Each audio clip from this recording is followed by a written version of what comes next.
V mojom živote malo všetko svoj čas.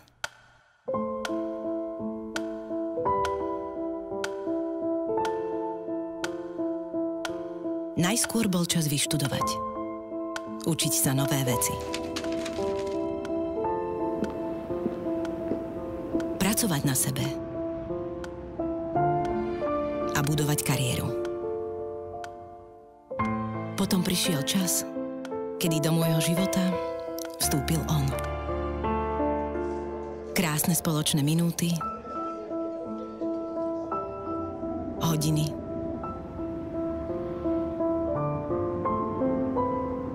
večnosť. Čoskoro nastal čas, kedy sme obaja zatúžili po bábätku. Po prvých pokusoch prišli prvé sklamania. Boli momenty, keď sme to skoro vzdali. A vtedy bol najvyšší čas vyhľadať pomoc. Stretnutia a rady, vďaka ktorým obavy postupne vystriedala nádej. A zrazu nastal čas na radosť.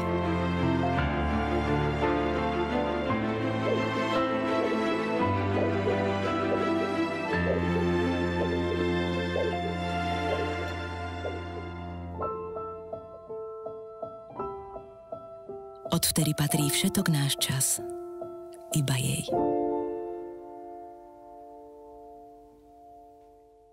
Čakajú vás tie najkrajšie momenty.